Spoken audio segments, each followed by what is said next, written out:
Failure is the vanguard of success. The avenues of endeavour herald discovery. But this path has no end. Space is infinite. The questions are limitless.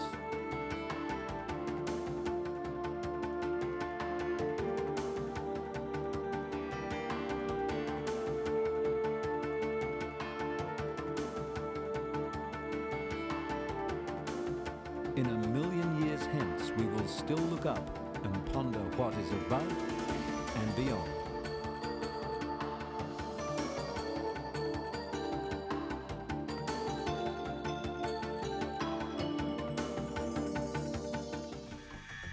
Coming up in the program today, we take you on board the Space Shuttle Discovery as she hurtles into space in pursuit of the International Space Station. This is mission STS-102, the focus of which is the outfitting of the International Space Station, particularly the new laboratory, Destiny.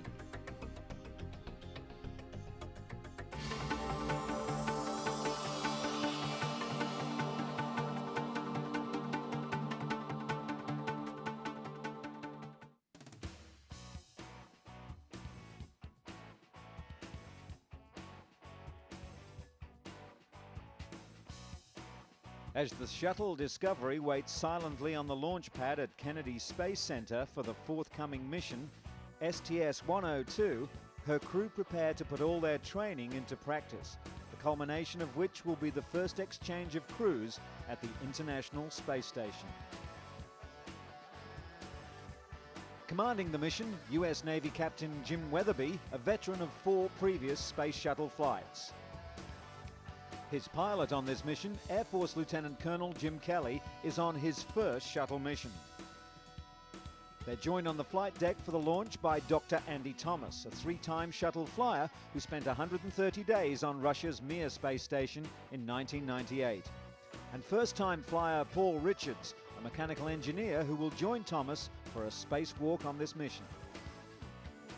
Their short-term colleagues, Russian cosmonaut Yuri Usachov, commander of the second expedition to the International Space Station, a veteran of 2 long-duration missions to Mir and a shuttle flight to ISS during the previous year, and his American crewmates, flight engineer Jim Voss, a veteran of 4 earlier shuttle flights, and flight engineer Susan Helms, a US Air Force colonel with 4 shuttle missions to her credit. Family and friends cheered as the commanders and their crews headed for the Astrovan and the short ride to Launch Pad 39B, where Weatherby led the way onto the orbiter's flight deck, while Usachov, Voss and Helms took their seats on the middeck. During a planned hold in the countdown at T-9 minutes, the launch director checked with his teams and relayed word to Weatherby that everything was set to send Discovery on its way. Hey, Wes, looks like a beautiful day to go fly.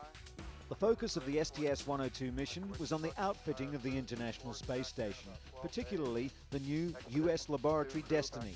It would also bring to the station the new Expedition 2 crew, to replace the Expedition 1 crew, which was scheduled to return on Discovery. The crew transfer, the first for the station, is among the mission's top priorities.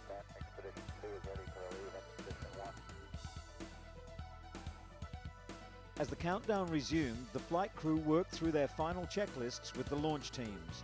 And then, as the International Space Station flew high over the South Pacific Ocean, south of Australia, they braced for the 8.5-minute ride that would start their mission. The orbiter access arm is retracted away from Discovery and into the launch configuration. All systems are go for the launch. It is now only minutes to the commencement of the 29th voyage of the Space Shuttle Discovery with a crew of 7. T-12, 11, 10, 9, 8, 7. The main engines are fired. 4, 3, 2. Mission ignition. Liftoff for Discovery and for her team of explorers. For the astronauts, the sunrise quickly gives way to a clear day. Under the control of the Houston Ground Center, Discovery executes her scheduled role, and the television viewers around the world are advised that Discovery is now in a heads-down, wings-level position. carrying the next resident crew to the International Space Station.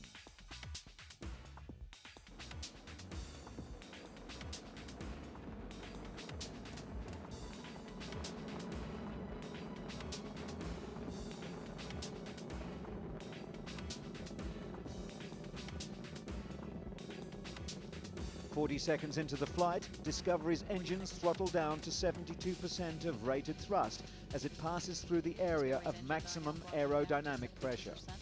Discovery is already at an altitude of 5.5 miles. 90 seconds into the flight, and Discovery has now expended 2.5 million pounds of propellant. It now weighs less than half of what it did at the time of liftoff.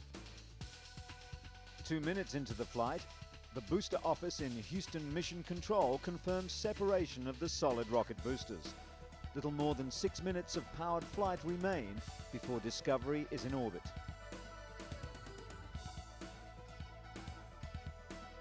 The astronauts moved quickly to set up Discovery's systems for on-orbit operations. And once they opened the payload bay doors, they got their first look at the Italian-built multi-purpose logistics module Leonardo, making its first trip to the ISS on this flight. Into the second day of the STS-102 mission, and while the first International Expedition crew members were packing their belongings and getting ready to end their 4.5-month mission, incoming space station engineers Jim Voss and Susan Helms worked with mission specialist Paul Richards to set up the shuttle's airlock. They also checked out the spacesuits they'll wear during the spacewalk on day 4 of their journey. The purpose of the spacewalk will be to prepare the exterior of the station for the arrival of a robot arm on a shuttle mission during the following month. And the new station commander, Yuri Usachov, joined Voss and Helms on the middeck for work with an experiment into how a person's reflexes are affected by being in a weightless environment. The 3 station crew members will take readings with this instrument periodically throughout their tour of duty on board the ISS. At the same time, mission specialist Andy Thomas and pilot Jim Kelly powered up the shuttle's robot arm and tested all of its joints and its cameras. Along with supporting the mission's 2 spacewalks, Thomas will use the arm to grapple the multi-purpose logistics module Leonardo. Leonardo is a pressurized moving van module designed to be taken into orbit, attached to the space station, and then, after unloading, brought back to the orbiter's cargo bay for return to Earth. The module will be attached to the nadir, or Earth-facing berthing port of the Unity node. Before that can happen, a docking port, pressurized mating adapter 3, must be removed from that berthing port. It will be attached to an adjacent berthing port on Unity's left side. Leonardo brings 6 systems racks to the station. Among them are 2 robotic workstation racks for control of the station's robotic arm and the 4 cameras mounted on it. 2 are DC to DC converter units, which convert electrical power from the station's solar arrays to a form usable by station systems and experiments. 1 is the US Lab Avionic 3 rack with components supporting both the KU band communication system and the command and control system. The 6th is a crew healthcare system rack. Over 4 days, the station crew members will unload the module's cargo and refill it with items to be returned to Earth. After extending the docking ring on Discovery's orbiter docking system, a camera in that system is installed for use during the final phases of docking with the International Space Station. Weatherby, Kelly and Richards finished the workday with another firing of Discovery's jet thrusters to refine the orbiter's approach to the station. Whilst the crew rested, Discovery continued its pursuit of the International Space Station, closing the distance between the 2 craft at a rate of about 660 miles with every orbit of the Earth. When the astronauts awoke, they were just 300 miles behind the International Space Station. With the docking scheduled for a little over 2 hours' time, the final phase of Discovery's rendezvous with the station began with a terminal initiation engine firing by the shuttle, with Discovery about 50,000 feet behind the ISS. The TI burn put the shuttle on course to intercept the station during its next orbit of Earth. About 1.25 hours later, Discovery reached a point about a half mile below the complex, and Commander Jim Weatherby took over manual control of the approach. Weatherby flew Discovery to a position about 300 feet in front of the station, then moved in toward a docking port attached to the end of the station's Destiny laboratory. During the docking, pilot Jim Kelly helped control Discovery's approach as astronauts Andy Thomas and Paul Richards managed the shuttle's docking mechanism and rendezvous tools. Using a view from a camera mounted in the center of Discovery's docking mechanism, Weatherby centered the docking ports of the two spacecraft precisely, double-checking the alignment 30 feet out. The final approach was at a relative velocity of 1/10 of a foot per second. When Discovery made contact with the station's docking port on Destiny, latches automatically connected the two spacecraft as they flew high over the southern Pacific Ocean, just east of New Zealand. After completing leak and pressure checks, Weatherby and Discovery and Bill Shepard, commander of the Expedition 1 crew, opened the hatches on pressurized mating adapter number 2. Expedition 2 commander Yuri Usachov led his crewmates into the Destiny laboratory and began getting acquainted with his new home in orbit. After a ship's tour and a safety briefing came the top priority transfer of the day. Usachov moved his specially fitted seatliner into the Soyuz spacecraft docked to the Zarya module and verified the fit of his Soyuz spacesuit, in so doing becoming an official member of the International Space Station crew. Expedition 1 Soyuz pilot, Commander Yuri Gidzenko, moved his equipment to Discovery to take Usachov's place as a shuttle crew member. The Expedition 2 flight engineers, Voss and Susan Helms, were scheduled to change places with flight engineers Sergei Krikalev and Commander Shepard during the following week. Once the hatches between the two ships were reclosed, Usachov joined Shepard and Krikalev to start learning about current conditions on board the station. Meanwhile, the air pressure in Discovery's cabin was lowered to facilitate preparation for a spacewalk the following evening by Voss and Helms. Their task will be to prepare the outside of the International Space Station for the arrival in a month's time of its Canadian-built robot arm. However, before the spacewalk commenced, Discovery's crew turned its attention to continuing assembly of the orbital outpost.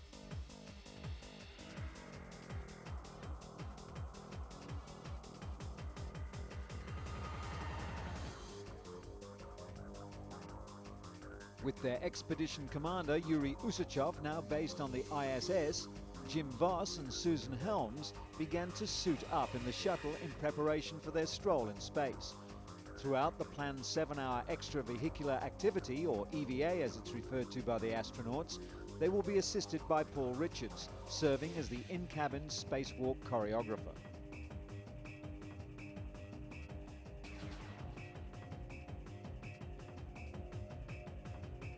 Pilot Jim Kelly set up at the controls of the robotic arm, which both he and Andy Thomas would operate from Discovery's flight deck, next to the spot where Richards would oversee the spacewalk timeline.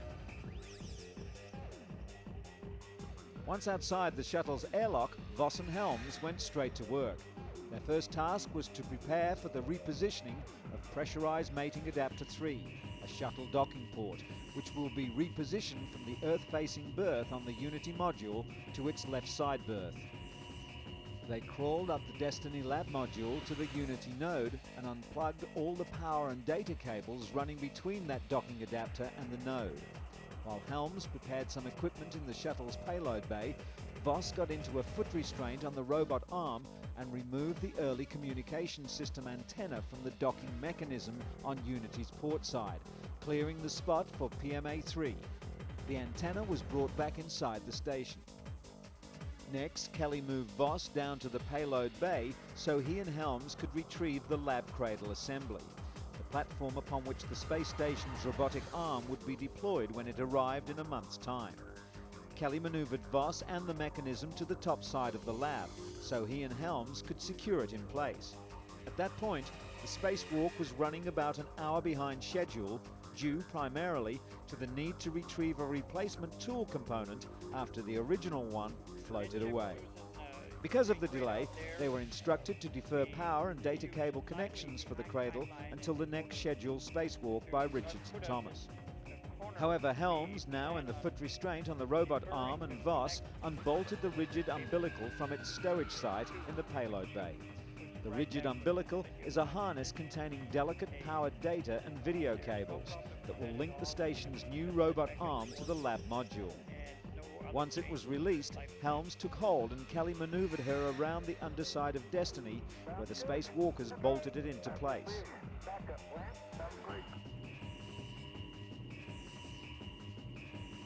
The job of connecting those cables to the lab was the task that Mission Control had decided to defer until the next EVA.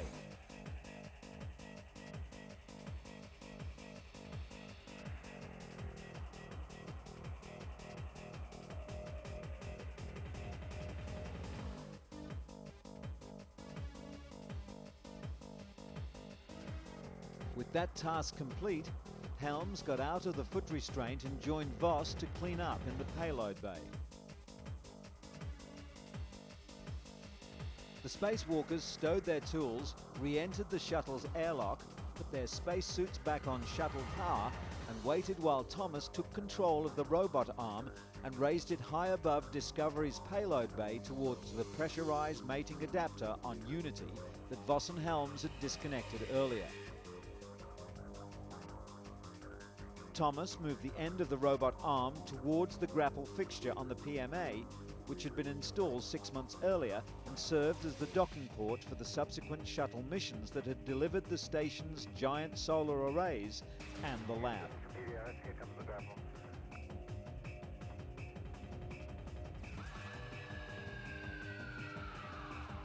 Thomas activated the snares inside the robot arm, firmly grabbing onto the PMA. Commander Jim Weatherby ordered the Unity node's docking mechanism to release its hold on the PMA. Thomas gently pulled the docking port away from the station, and Weatherby closed the petals on the common berthing system. Thomas then slowly moved the pressurized mating adapter a quarter of the way around the node. With the help of a computer-generated graphic display and the positional readings generated by the arm itself, he aligned the adapter with the portside common berthing mechanism and mated the PMA to the Unity node. That done, the shuttle airlock was repressurized and Voss and Helms' spacewalk was concluded after an official duration of 8 hours and 56 minutes, the longest ever in the nearly 20-year history of the shuttle space program. The relocation of PMA-3 had set the stage for another first to be undertaken the following day: the planned installation on Unity of the multi-purpose logistics module Leonardo, the moving van of the International Space Station program. The next day was the fifth of the STS-102 mission, and a busy day for the Discovery crew, one that started with another exchange of crew members on the International Space Station. Jim Voss became a bona fide ISS crew member when he too transferred his seat liner into the Soyuz spacecraft and verified the fit of his Soyuz spacesuit. He took the place of flight engineer Sergei Krikalev, who moved to the shuttle. On board the shuttle, Andy Thomas once again powered up the robot arm and maneuvered it towards Leonardo, the multi-purpose logistics module in Discovery's payload bay.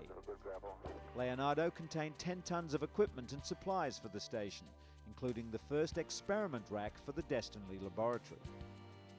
Thomas drove the end of the robot arm towards the grapple pin on the MTLM and activated snares in the arm to grip the module tightly. Then he commanded the Canadian-built robot arm to very slowly raise the Italian-built cargo module from its berth in the payload bay and move it towards the docking port on the Unity module, from which he had removed the pressurized mating adapter the previous day. Sighting through a camera mounted inside Unity, Thomas carefully aligned Leonardo with the berthing mechanism and mated the two together. Mission specialist Paul Richards remotely commanded a series of bolts to secure Leonardo to the underside of Unity. There was a delay in activating the cargo carrier while Expedition 1 commander Bill Shepard connected a Unity to Destiny power cable that provided electricity to systems inside Leonardo.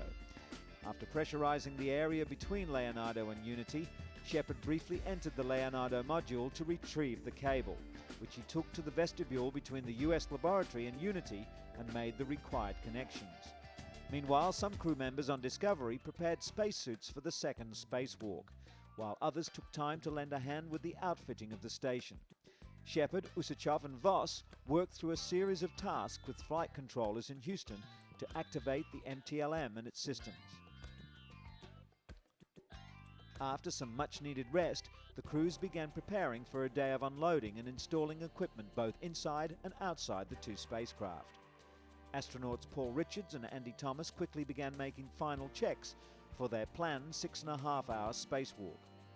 On the middeck, they were helped into their spacesuits by Susan Helms, who would guide the pair from the Discovery flight deck, and Yuri Gidzenko and Sergei Krikalev, the Expedition 1 pilot and flight engineer, who had already transferred to the shuttle for the trip home, ending their tour of more than 130 days in space.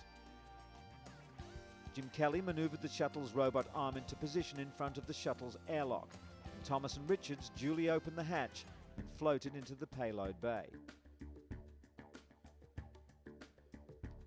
After Richards climbed the Destiny laboratory module and disconnected cables, he joined Thomas on the underside of the payload bay cargo carrier to remove the stowage platform, a device upon which important spare parts for the station could be stored. As Thomas, in the foot restraint on the robot arm, held the platform, Kelly moved into the port side of the Destiny lab and the spacewalkers began to bolt the platform into place.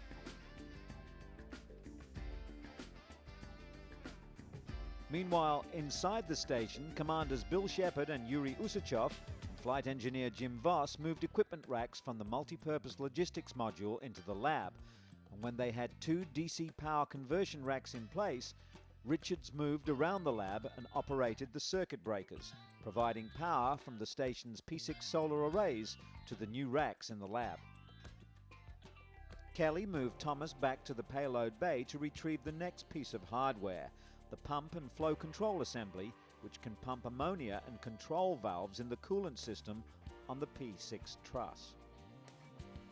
Thomas was moved back to the side of the lab and mounted on the just installed stowage platform. They also finished connecting several cables put in place by Jim Voss and Susan Helms during their nearly 9-hour-long spacewalk the previous day. Richards and Thomas also scaled the station to the top of its 240-foot wide solar arrays and were successful in engaging a fourth latch for the portside array's structural brace. Several other get-ahead tasks also were accomplished during the spacewalk, including a check of a Unity module heater connection and inspection of an exterior experiment called the Floating Potential Probe that has been operating intermittently. Spacewalkers reported that they didn't see any status lights on the probe, and investigators on the ground will use that information to continue troubleshooting. Thomas and Richards then inspected the work areas around the lab module and stowed all of their tools before re-entering the airlock to conclude a 6-hour and 21-minute spacewalk. It had been an impressive day's work. Inside the station, all 7 system racks, equipment that includes electronics, communications gear, experiments and medical facilities, were moved to the station's Destiny laboratory. Included among those racks was the first major piece of station science equipment, called the Human Research Facility, which will study the effects of weightlessness on the human body. In the next episode of the program, we'll watch the astronauts prepare for their re-entry into the Earth's atmosphere. Shepard, Gidzenko and Krikalev especially are excited about the prospect of setting foot on Earth after 4.5 months in space. But those preparations come to a sudden halt when Houston Control advises there's been a dramatic change of plan. Discovery is ordered to delay her return by at least a day. Join us next time when we return to the International Space Station for the conclusion of mission STS-102.